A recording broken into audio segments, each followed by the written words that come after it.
સમગ્ર ગુજરાતમાં પંચાયતથી લઈને પાર્લામેન્ટ સુધી બધી જ જગ્યાએ ભારતીય જનતા પાર્ટીનું શાસન અને છેલ્લા 3 દાયકાથી રાજ્ય સરકારની જે નીતિઓ રહી છે, જે નિયત છે અને જે શાસન છે, એના કારણે ગુજરાતની પ્રજા આજે મંદી, મોંઘવારી, ભ્રષ્ટાચાર અને બેરોજગારીથી ત્રસ્ત છે।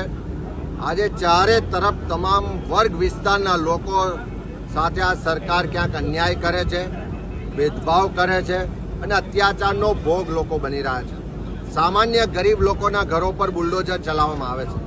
મોંઘું શિક્ષણ લીધા પછી યુવાનોને રોજગાર નથી મળી રહ્યો। સરકારી ભરતીઓનું જે કેલેન્ડર બહાર પાડે છે, લાખો જગ્યાઓ ખાલી છે, તેમ છતાં ફિક્સ પગાર કોન્ટ્રાક્ટને આઉટસોર્સિંગથી યુવાઓનું શોષણ કરવામાં આવી રહ્યું છે। કાયદો વ્યવસ્થાની પરિસ્થિતિ પડી ભાગી છે।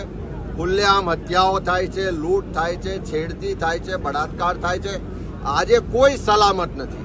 ગુંડાઓ, બુટલેગરો બેફામ બન્યા છે। જ્યાં પાણી નથી મળતું ત્યાં દારૂ મળે છે।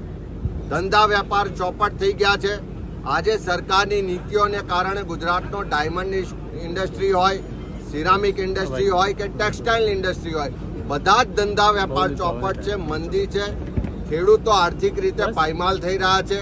આજ બનાસકાંઠાની વાત કરીએ તો વારંવાર અતિવૃષ્ટિ થાય છે, વારંવાર પૂર થાય છે, લોકોના ઊભા પાક નષ્ટ થઈ જાય છે, જમીનોનું ધોવાણ થાય છે, પણ કોઈ પણ જાતની સહાય નથી મળતી। કોઈ પણ જાતનું સરકારનું લાંબા ગાળાનું આયોજન નથી। ત્યારે તમામ વર્ગ વિસ્તારના લોકો આજે મંદીથી પરેશાન છે, મોંઘવારીથી પરેશાન છે, ભ્રષ્ટાચારથી પરેશાન છે। આખા ગુજરાતમાં રસ્તાઓ પર જે ખાડા છે એ જોઈને એટલું ચોક્કસ કહી શકાય કે આખી સરકાર ખાડે ગઈ છે।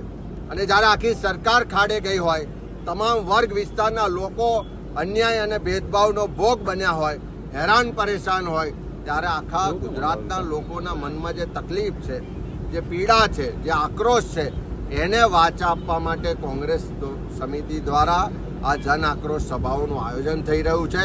આ સરકારમાં બેઠેલા લોકો કોઈની વાત સાંભળતા નથી, કોઈની ફરિયાદ સાંભળતા નથી, કોઈ પણ આંદોલન કે વિરોધ કરે તો એને ગણકારતા નથી। કારણ કે એમને અભિમાન છે કે જ્યારે ચૂંટણી આવશે ત્યારે અમે વોટોની ચોરી કરીશું, મતદાર યાદીઓમાં ગોટાળા કરીશું અને ફરી સરકાર બનાવી દઈશું, ફરી જીતી જઈશું। પણ જે રીતે રાહુલ ગાંધીજી આખા દેશમાં વોટ ચોરીના કૌભાંડને ખુલ્લું પાડ્યું છે, જે રીતે ગુજરાતમાં પણ નવસારી લોકસભામાં વોટ ચોરી પકડાઈ છે, આવનારા દિવસોમાં કોંગ્રેસનો કાર્યકર ઘેર ઘેર જઈને મતદાર યાદી ચકાસવાનો છે। ઘેર ઘેર જઈને આ મતદાર યાદીની ચકાસણીની સાથે સાથે વોટ ચોરોને ખુલ્લા પાડવાની ઝુંબેશમાં સહી ઝુંબેશ લઈ રહ્યો છે। લોકો મિસ કોલ કરીને આ ઝુંબેશને સમર્થન આપી રહ્યા છે।